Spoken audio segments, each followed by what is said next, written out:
So we'll continue with where we stopped in the last class. We did connected motions in the last class where there was a pulley and the block on both the sides, and we had to calculate the tension and the acceleration on both the sides. Okay. So we'll do impulse today and a few of the examples based on the concepts which we have studied earlier. So impulse क्या होता है? Basically force acting on any object for a very short duration is called impulse. So force which acts on bodies for short time are called impulsive forces. So for example, hitting, jumping, diving, catching, kicking, etc. are all examples of impulsive forces. तो आप एक football को kick करते हो, वो एक impulse है basically, क्योंकि आपका जो किक है वो बहुत कम ड्यूरेशन के लिए उस बॉल पे लगता है. मतलब फोर्स जो आप अप्लाई कर रहे हो हिट करने समय बॉल को, that is for a very short duration. Similarly Dhoni छक्का मारता है, वो भी एक इम्पल्स है. बैट से बॉल बहुत कम टाइम के लिए कनेक्ट होता है. ठीक है, जैसे अभेद्या आगे जाके छक्का मारेगा नहीं मारेगा कि आउट हो जाएगा. So an impulsive force does not remain constant but changes first from 0 to maximum and then from maximum to 0. तो impulsive force क्या है ना कि वो constant नहीं होता. Generally हम लोग क्या पढ़ते आए अभी तक कि force constant है जितने टाइम तक लग रहा है. Impulsive force में force constant नहीं होता है, but कुछ इस तरीके से ग्राफ बनेगा. अगर FT ग्राफ बनाओगे so it will be something like this. 0 से स्टार्ट होके वापस ये आगे जाके 0 हो जाए. सो ये पीक आता है इसमें एक टाइम पे, right, for a very short duration of time. Okay, so ये तुम्हारा FT ग्राफ हो गया, force time graph. Okay, so impulsive force does not remain constant but changes first from 0 to maximum and then from maximum to 0. Thus it is not possible to measure easily the value of impulsive force because it changes with time, है ना. तो impulsive force time के साथ change करता है. FT graph हम लोग देख चुके हैं यहाँ पे. force और time जो है force के साथ ये change करेगा impulsive force. So an impulsive force does not remain constant but changes first from 0 to maximum and then from maximum to 0. Thus it is not possible to measure easily the value of impulsive force because it changes with time. Impulse of a force is measure of total effect of the force for that small duration of time. So it is given by the product of average force and the time for which the force acts on the body.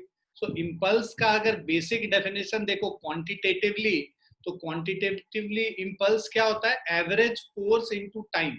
Sorry, average force into time. ठीक है, for short duration of time, right? So impulse अगर हम देखेंगे, so impulse is equal to F dt. ठीक है, force into small time dt. So according to Newton's second law of motion, F जो force हमारा क्या होता है? F is equal to rate of change of momentum dp upon dt. अब अगर dt को इधर ले जाके लेफ्ट साइड में मल्टीप्लाई कर लो तो F dt क्या हो जाएगा? dp हो गया. तो मतलब F dt का इंटीग्रल क्या हो गया? चेंज इन मोमेंटम हो गया. dp का मतलब क्या है? Change in momentum. So F dt is change in momentum. तो इंपल्स किसके बराबर हो जाएगा? चेंज इन मोमेंटम के बराबर हो जाएगा, right. So F dt is equal to dp. इससे हमारा आएगा integrating both sides we get F dt 0 to t and dp p1 से p2 तक वेरी कर रहा है ना. सो यहाँ पे where p1 is initial linear momentum at t is equal to 0 and p2 is final linear momentum. तो ये initial linear momentum हो गया, ये final linear momentum हो गया time t पे. तो average force is constant force during this time. We may rewrite this F average into t is equal to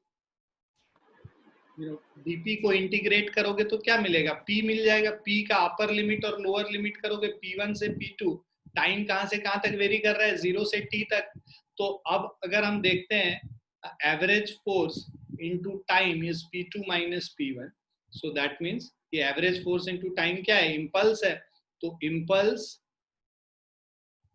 is equal to F average into time, that is P2 minus P1, or change in momentum. So impulse can be directly written as change in momentum. So hence impulse of a force which is product of average force during the impact and the time for which the impact lasts is measured by total change in linear momentum produced during the impact. So total change in linear momentum is equal to impulse. Clear? तो पहले हम लोगों ने पढ़ा कि impulse P is equal to F D T का integral, और उसके बाद फिर हमने पढ़ा कि भाई जो इम्पल्स है, impulse is equal to change in momentum P2 minus P1. So दो चीज ध्यान में रखना है आपको इम्पल्स केस में. जनरली मोमेंटम वगैरह जब हम लोग कैलकुलेट करते हैं चेंज इन मोमेंटम, उससे हम लोग को इम्पल्स निकल के आता है. ये वाला तो इसका एप्लीकेशन ज्यादा नहीं देखोगे न्यूमेरिकल में, इस वाले चीज का एप्लीकेशन ज्यादा दिखेगा तुम्हें न्यूमेरिकल में. क्लियर है? Yes sir.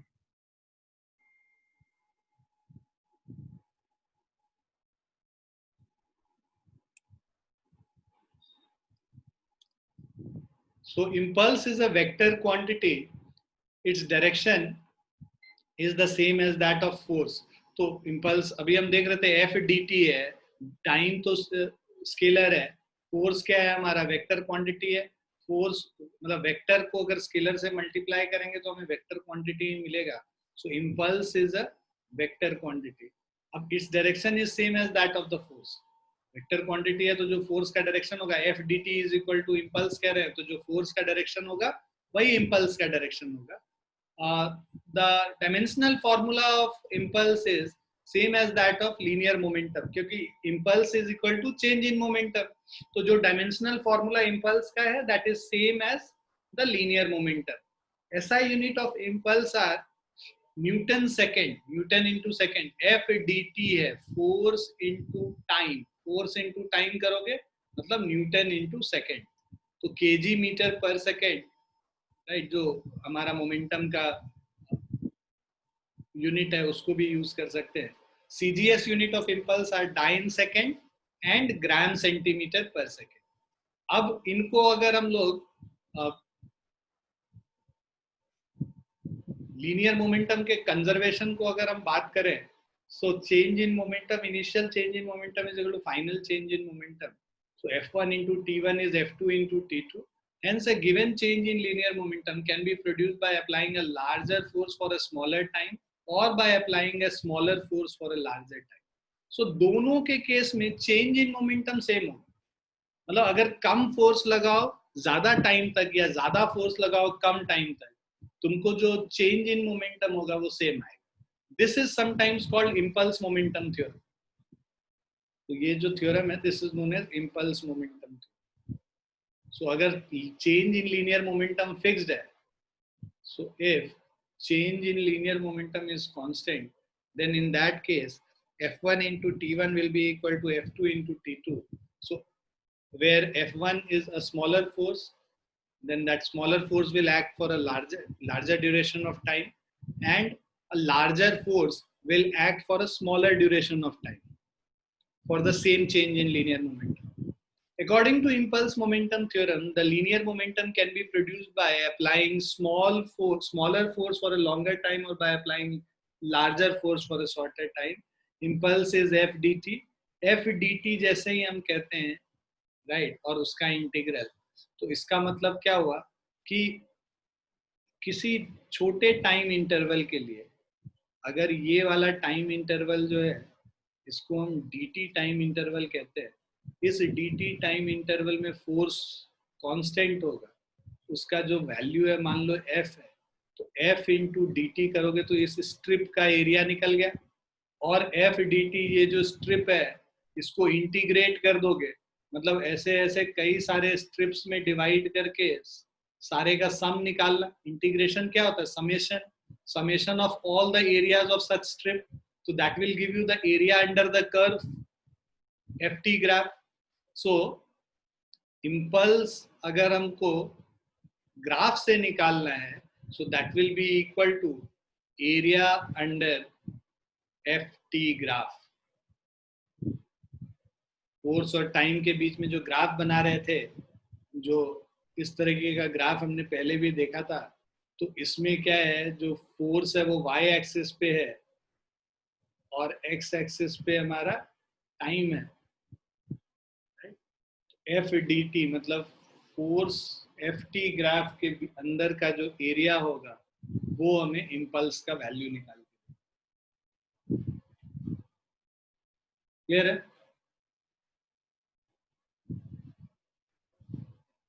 क्लियर है बच्चों?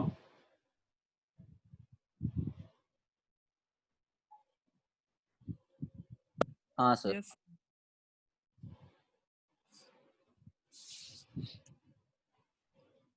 So that is impulse of a variable force is equal to area enclosed by the force curve and the time axis.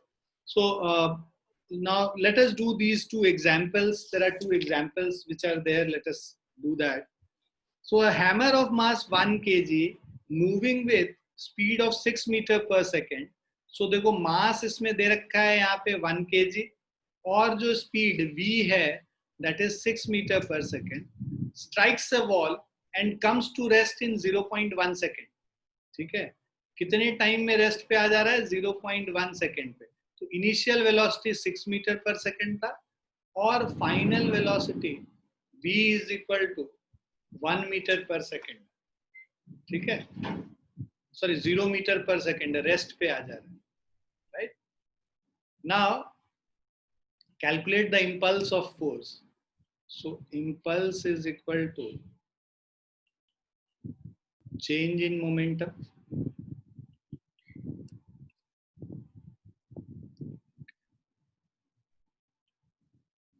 so change in momentum का मतलब क्या हुआ? mv minus mu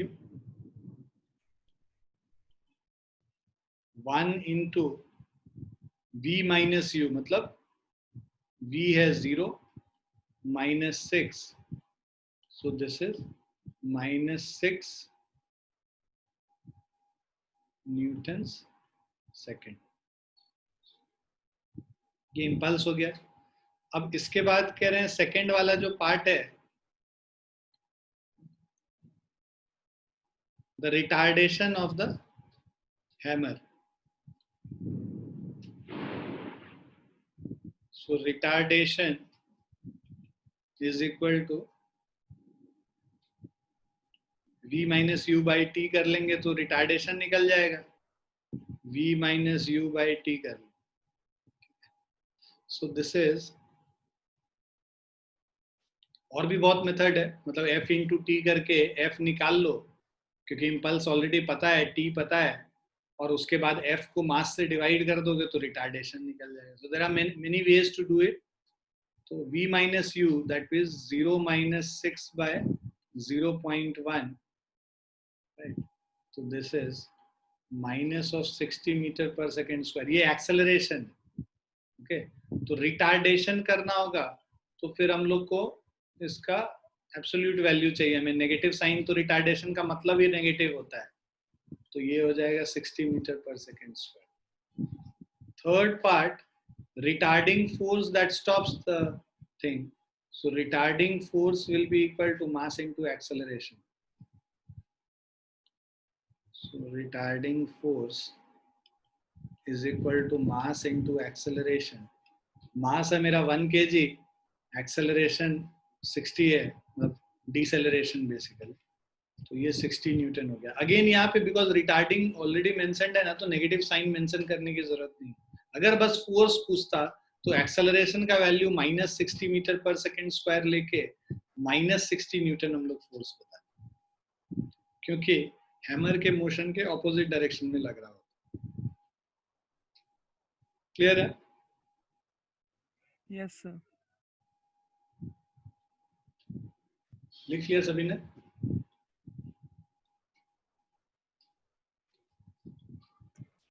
Yes, sir. Yes, sir.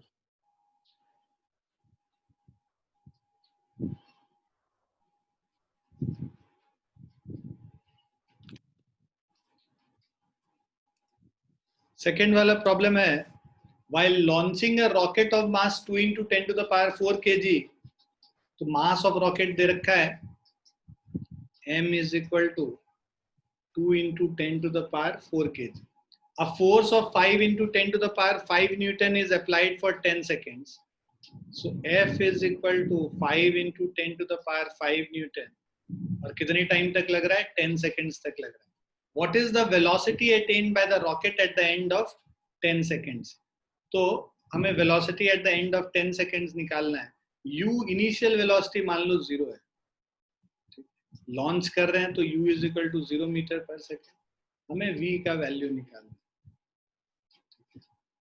सो हमें पता है कि भाई f is equal to change in momentum by time mv minus mu upon time t, right. So this will give us f into t divided by m is equal to v minus u. u तो 0 ही है, तो force हो गया 5 into 10 to the power 5. 5 into 10 to the power 5, time हो गया 10 seconds, divided by mass m, 2 into 10 to the power 4 is equal to v minus u. Okay, so this is 10 to the power 4 को cancel करेंगे तो यहाँ 10 बचेगा. 500 by 2, 250. So v is equal to 250 meter per second. Clear है? Yes, sir.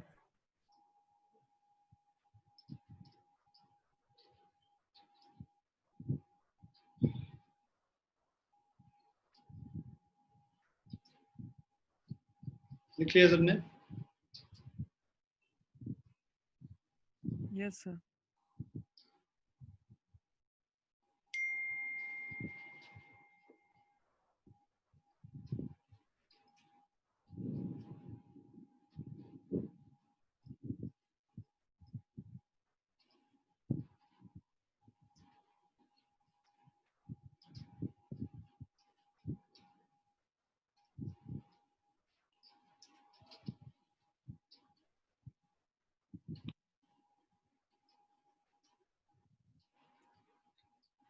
Now application of the concept of impulse, ये सब तुम लोग junior classes में भी पढ़ चुके हो. I'll just read it out for you guys.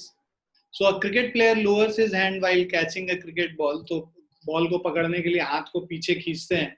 तो जितने टाइम तक आप हाथ को पीछे लेके जाओगे, मतलब टाइम ड्यूरेशन जितना इंक्रीज करोगे तो उसका इम्पैक्ट क्या उतना कम हो जाएगा. सो बेसिकली क्या है, फोर्स है change in momentum by time taken. Time अगर बढ़ा दोगे चेंज इन मोमेंटम का, टाइम जितना ज्यादा इंक्रीज करोगे फोर्स उतना कम होगा, right. So as you have noticed, the player draws his hand backward in the act of catching the ball. Thus he allows a longer time for his hand to stop the ball. Force into time change in linear momentum होता है, और force is equal to change in linear momentum by time. Therefore, for a given change in linear momentum, by increasing the time of a catch, the player has to apply a smaller force against the ball in order to stop it. The ball in turn exerts a smaller force on his hand and his hands are not injured. ठीक है, उसको चोट नहीं लगती है basically जितना ज्यादा पीछे वो लेके जाए. सेकेंड वाला है when a person falls from a certain height on a cemented floor. तो एक सीमेंटेड फ्लोर पे अगर कोई गिरेगा है ना, तो अचानक से उसका मोमेंटम जीरो हो जाए, तो उससे क्या है कि he will get hurt. The floor does not yield. The total change in linear momentum is produced in a smaller interval of time. Therefore, as explained above, the floor exerts a much larger force. Due to it, a person receives more injury. On the other hand, when a person falls on a heap of sand, the sand yields.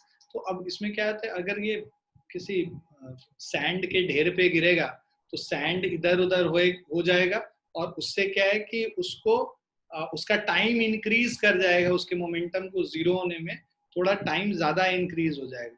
So same change in linear momentum is produced in a much longer time. Time बढ़ गया है ना, तो force क्या हो जाएगा, average force वो कम हो जाएगा.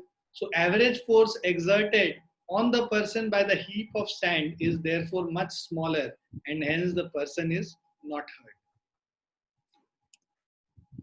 Chinawares and glasswares are wrapped in paper or straw pieces while packing. तो इससे क्या है कि पेपर वगैरह में ऐसे अगर चाइनावेयर गिर जाएगा, मतलब किसी भी जो चीनी मिट्टी के बर्तन होते हैं वो अगर गलती से गिर जाएंगे तो नीचे गिरते ही वो टूट जाएगा, है ना.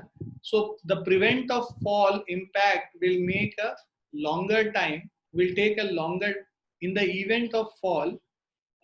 Impact will take a longer time to reach the glass chinawares through paper and straw. As a result, the average force exerted on the china or glassware is small and chances of their breaking reduces.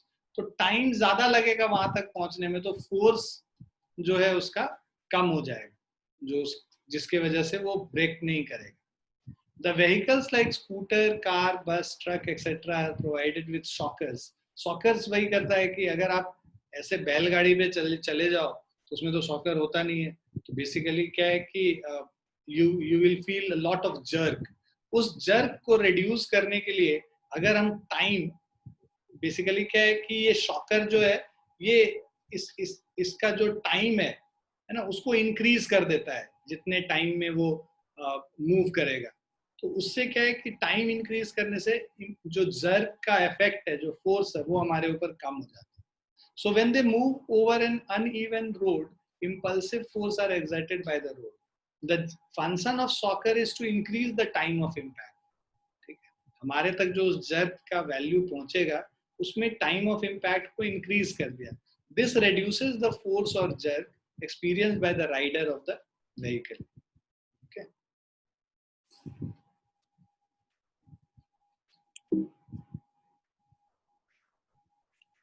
Now bogies of train. So bogies are train are provided with the buffers. They avoid severe jerks during shunting of the train. So due to presence of buffers, time of impact increases. Therefore, force during jerks decreases. Hence, the chances of damage decreases. तो जब दो बॉगीज के बीच में, मतलब जब वो engine वगैरह change करते हैं या फिर बॉगी को कट करके दूसरे पास ले जाते हैं और वापस जाके वहां पे ज्वाइन करते हैं, तो उसके समय में वो बफर रखा जाता है बेसिकली. तो वो क्या करता है, वो टाइम ऑफ इम्पैक्ट को इंक्रीज कर देता है. दो जो वो इस तरह से सिलिंड्रिकल शेप का होता है, अगर आपने देखा होगा. Have you seen this kind of things, है ना. और इसके बीच में ये गैप रहता है, तो ये गैप बेसिकली उसके इम्पैक्ट को इंक्रीज कर देता है, time of impact. Now it is difficult to catch a cricket ball than to catch a tennis ball. Again, same है भाई. Cricket ball is heavier, being heavier has much larger momentum and therefore exerts a much larger force on the hands of during catch. So in comparison to the force exerted by tennis ball, उस पे ज़्यादा impact होता है क्योंकि mass उसका ज़्यादा, larger momentum. तो larger momentum will reduce to zero in the same amount of time. So that results to higher impact when a cricket ball is caught than a tennis ball. उसी तरह in a head-on collision between two vehicles, change in linear momentum is equal to sum of the linear momenta of two vehicles. So as time of impact is small, an extremely large force develops which cause damage to the vehicles. The damage to the lighter vehicle will obviously be more than the damage to the heavier vehicle. ठीक है, तो जो heavier vehicle होगा उसका momentum ज्यादा होगा, right. तो जो इम्पैक्ट आएगा वो हल्के वाले पे ज्यादा आएगा. So an athlete is advised to come to stop slowly. Again same reason है कि बिकॉज उसका वेलोसिटी बहुत हाई रहता है, तो अगर टाइम बढ़ा देंगे तो फोर्स जो एक्सपीरियंस करेगा वो अचानक से रुकने के समय वो कम होगा और उसको इंजरी से बचाएगा. इसीलिए वो थोड़े उसको बोलते हैं कि थोड़े दूर आगे तक दौड़ते हुए जाने के लिए और अचानक नहीं.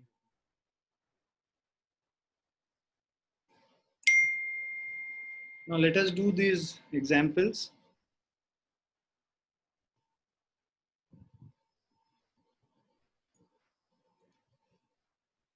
So in this question, a force of 5 Newton gives a mass m1 and acceleration of 8 meter per second square, and mass m2 and acceleration of 24 meter per second square.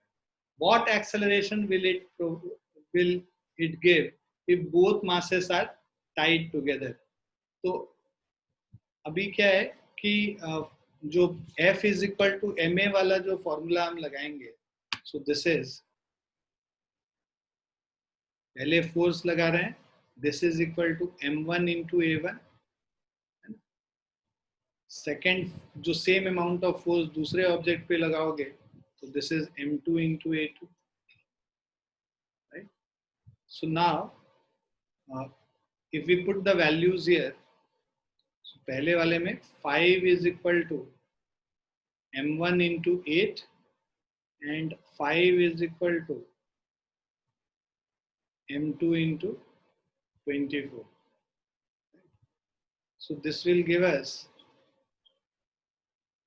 m1 is equal to 5 by 8 and here m2 is equal to 5 by 24. Now what acceleration will it give if both masses are tied together? तो same force लगा रहे हैं, but अब क्या है, दोनों मास को एक साथ टाई कर लिया और एक्सेलरेशन का वैल्यू निकाला, ठीक है? नाउ फोर्स है 5, मास को ऐड करेंगे तो 5 by 8 plus 5 by 24 into acceleration है, so that means 5 is equal to 5 common ले लो, यहाँ पे 24 अगर एलसीएम लेते हैं तो 8 3s and 3 1s, sorry, into a, 5 और 5 कैंसिल हो गया, so 1 basically 24 by 4 is equal to acceleration. A is equal to 6 meter per second. जब दोनों को बांध देंगे तो उनका कॉमन एक्सेलरेशन 6 मीटर पर सेकेंड स्क्वायर.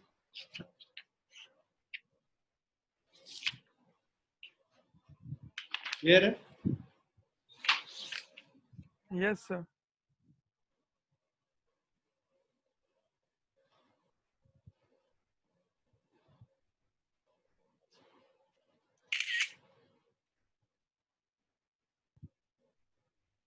लिख लिया सभी ने?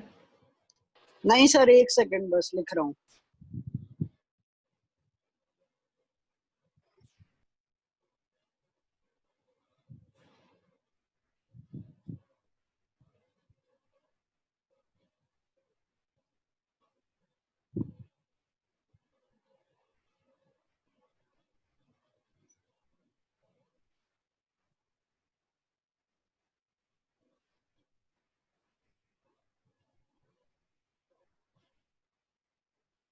सर लिख लिया.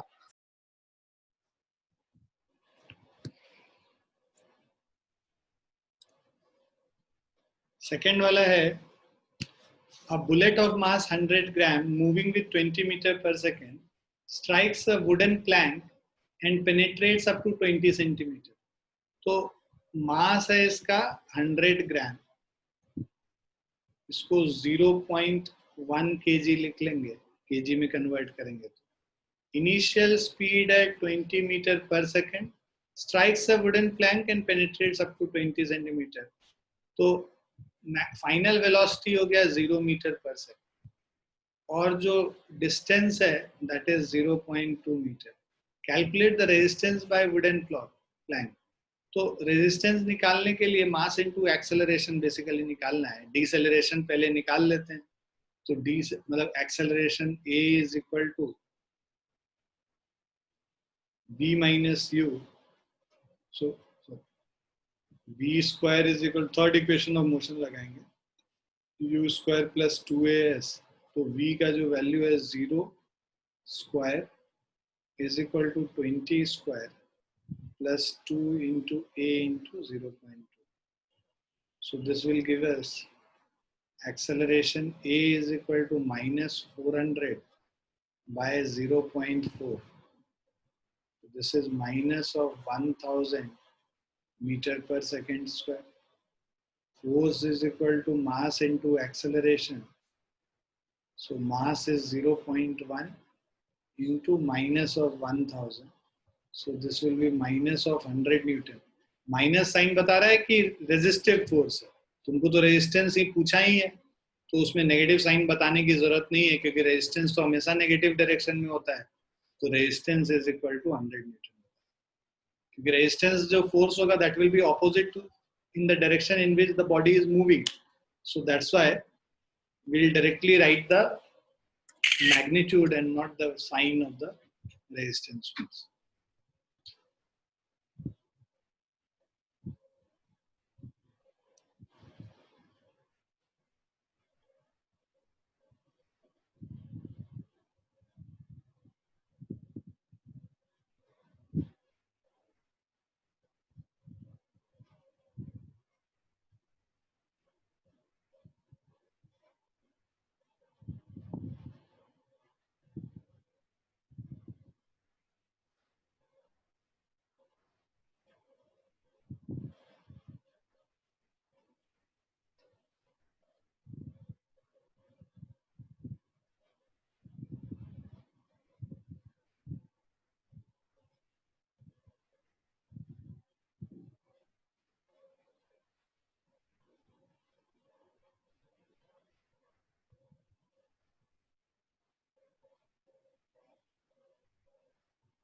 You clear?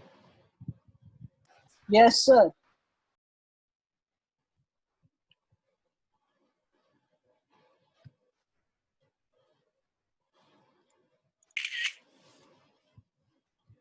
Next question. A balloon has a mass of 10 gram in air. Now, the air escapes from balloon at a uniform rate with velocity 5 centimeter per second. And the balloon shrinks completely in 2.5 seconds. Calculate the average force acting on the balloon. तो अब देखो,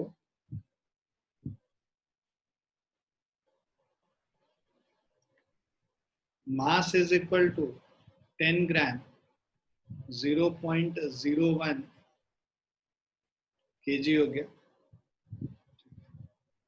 और uniform velocity से move कर रहा है. v is equal to, balloon से जो एयर निकल रहा है वो यूनिफॉर्म रेट से निकल रहा है 5 सेंटीमीटर पर सेकेंड के रेट से, and the balloon shrinks completely in 2.5 second. जो टाइम लग रहा है इसको श्रिंक होने में, दिस इज 2.5 सेकेंड्स. अब हम लोगों ने फोर्स क्या पढ़ा था, हमें एवरेज फोर्स निकालना है. F क्या होता है, rate of change of momentum with respect to time, dp upon dt.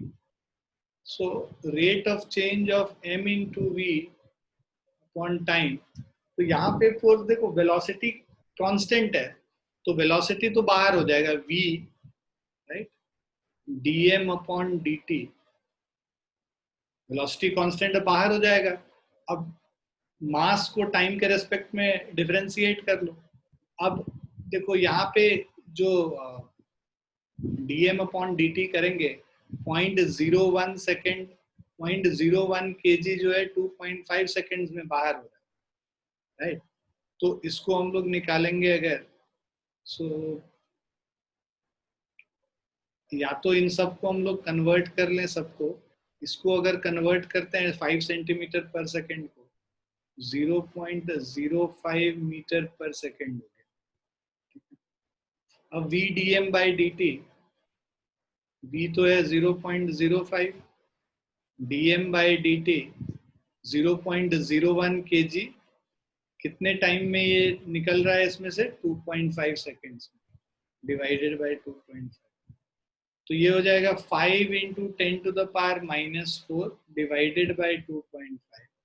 So this will give us 2 into 10 to the power minus 4 Newton अगर इसको डाइन में कन्वर्ट करना है तो इसको 2 into 10 to the power minus 4 into 10 to the power 5 dyne Newton. 1 Newton is 10 to the power 5 dyne.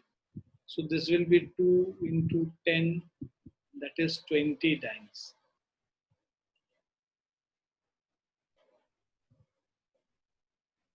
तो ये एक इम्पॉर्टेंट चीज है, कभी कभी हम लोग ध्यान से में नहीं रखते हैं बेसिक फॉर्मूला। तो यहाँ पे देखो बिल्कुल बेसिक फॉर्मूले पे ये सॉल्व हो रहा है क्वेश्चन, ठीक है। Rate of change of momentum is force. यहाँ पे जनरली हम लोग M DV by D T कर लेते हैं, है ना, बट यहाँ पे v चेंज नहीं कर रहा, मास चेंज कर रहा है, तो v को हम लोग बाहर करके v D M by D T कर लेते हैं। So this is very interesting. Is it clear?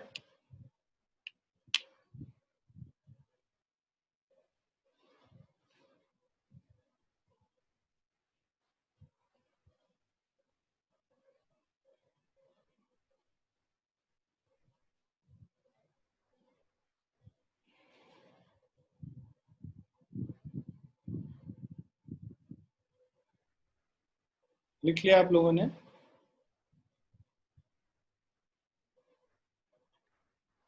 Yes sir.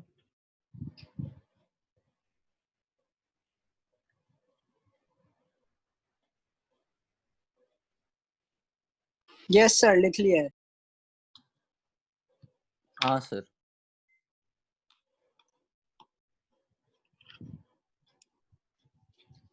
Sixth question देखते हैं।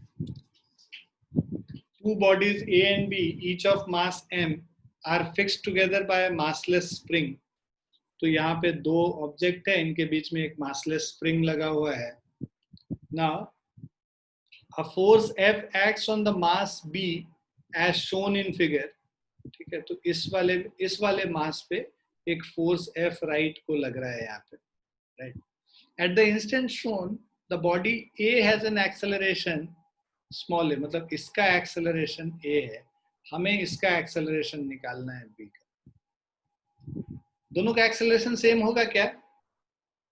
और नहीं होगा तो क्यों नहीं होगा? हम लोग तो कह रहे थे भाई स्ट्रिंग से अटैच्ड है, अगर तो एक तरफ खींचो तो दोनों बराबर स्पीड से जाता है। भाई चीख चीख के 2-3 दिन से मैं कुछ कुछ बोल रहा हूँ। बीच में जो स्ट्रिंग लगाते थे वो क्या था?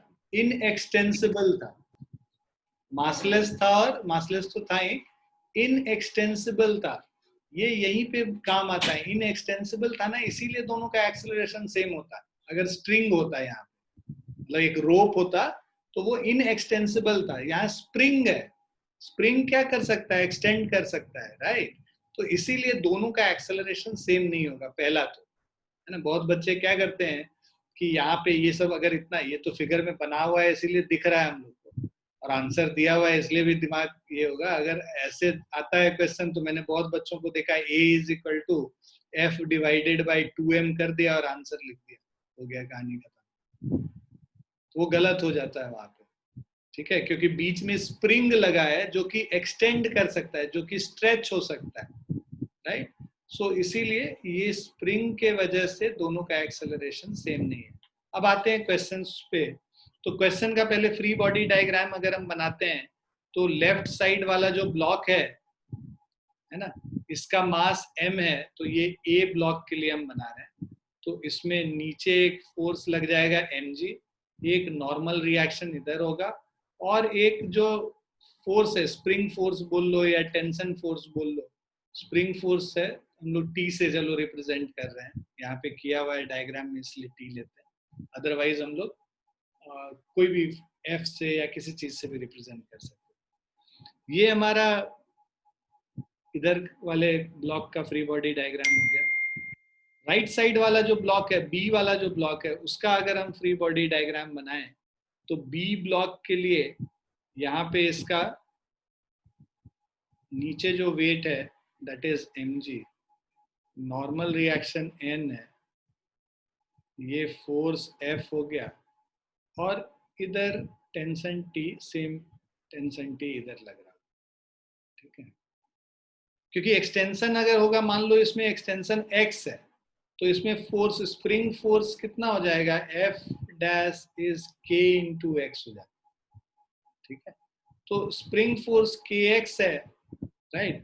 तो दोनों तरफ एक्सटेंशन अगर x है तो दोनों तरफ सेम फोर्स होगा, kx दोनों तरफ अप्लाई होगा, इसलिए टेंशन T से रिप्रेजेंट कर। अब इसका अगर हम लोग इक्वेशन लिखें तो T is equal to m into A हो गया। मान लो एक्सेलरेशन इसका a है, यहाँ दे रखा है, ठीक है।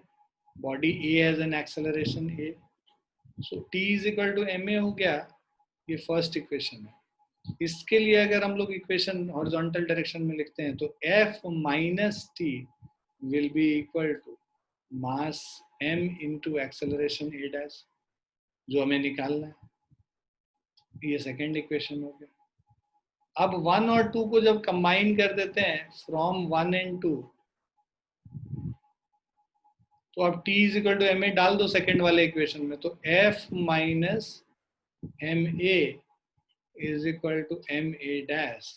So this will give us a dash is equal to F minus ma divided by m.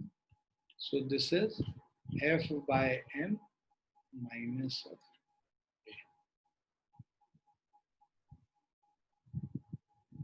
Is it clear? Yes, sir.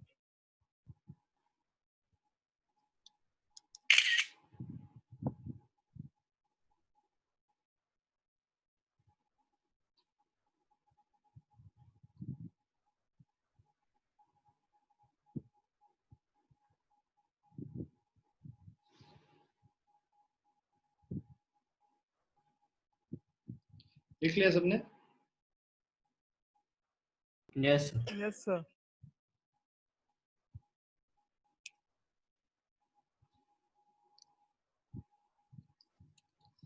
Seventh question है, forces of 5 root 2 and 6 root 2, okay, are acting on a body of mass 10 kg at an angle of 60 degree to each other.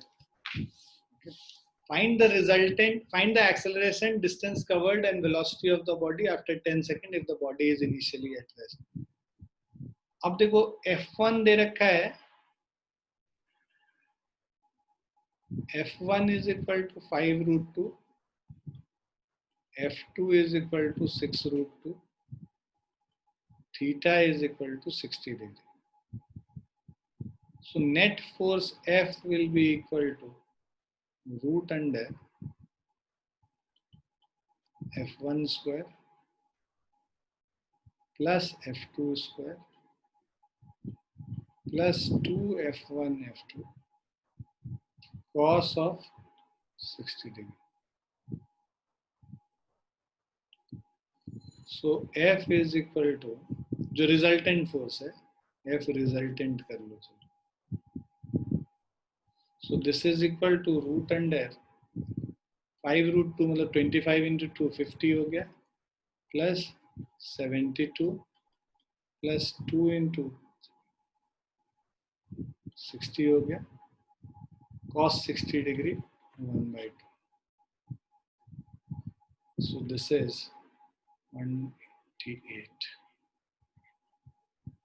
Okay. Root under 188 हो गया, sorry 182. Root 182 करेंगे 13.49 हो गया. So this is equal to 13.5 newton. अब यहाँ पे 10 kg का block है, find the acceleration. Acceleration is equal to F resultant by mass 13.5 by 10, 1.35 meter per second square. Distance covered and velocity of the body after 10 seconds.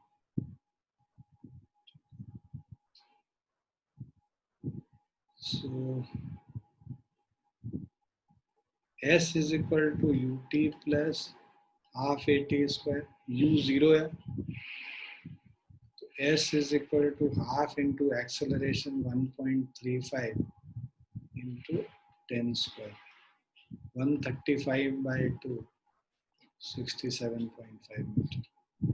अब कह रहा है distance covered के बाद वेलोसिटी निकालने बोल रहा है. v is equal to u plus 80. u है 0, एक्सेलरेशन है 1.35 into time 10. So this is 13.5 meter per second.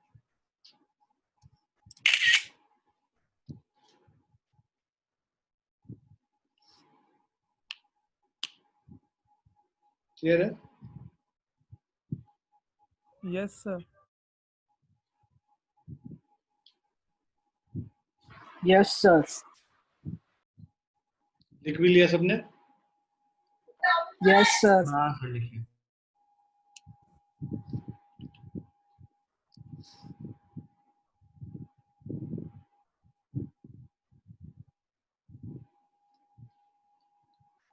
ये तो ऐसा क्वेश्चन हम लोग ऑलरेडी कर चुके हैं अभी. ठीक है. A bullet of mass 0.04 kg moving with a speed of 90 meter per second. Mass is equal to 0.04 kg है और initial speed 90 meter per second. Enters a heavy wooden block and is stopped after v is equal to 0 meter per second. S is equal to 0.6 meter. Average resistive force निकालना. So A is equal to V square minus U square by 2. So which is 0 square minus 90 so by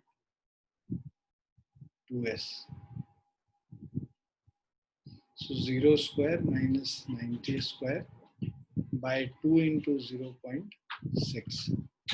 So this is minus of 8100 by 1.2. So इसमें अगर value डालेंगे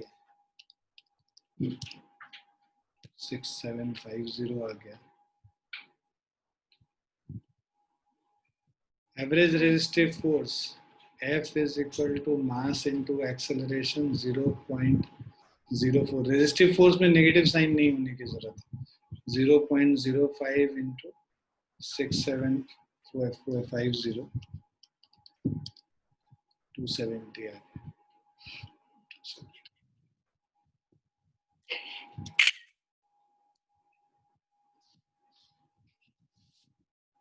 clear है?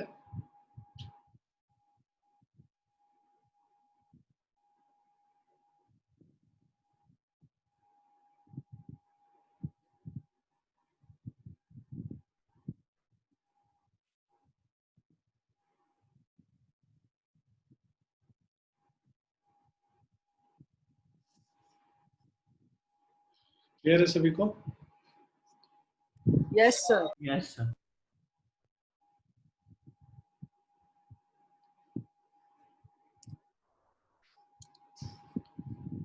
Ninth question है.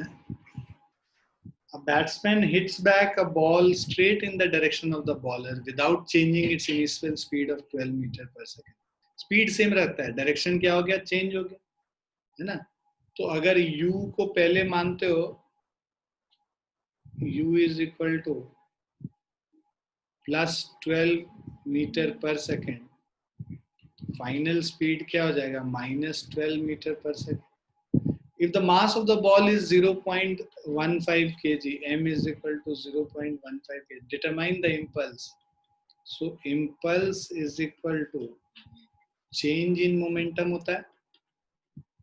आज ही हम लोगों ने पढ़ा था. तो change in momentum का मतलब final momentum, that is m into v minus mu. So this will be m times v minus u.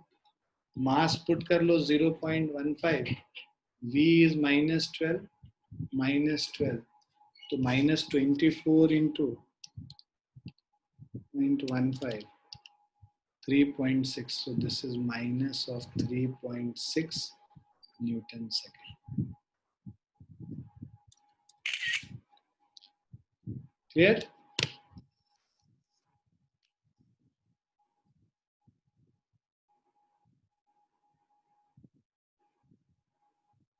लिख लिया? हाँ सर।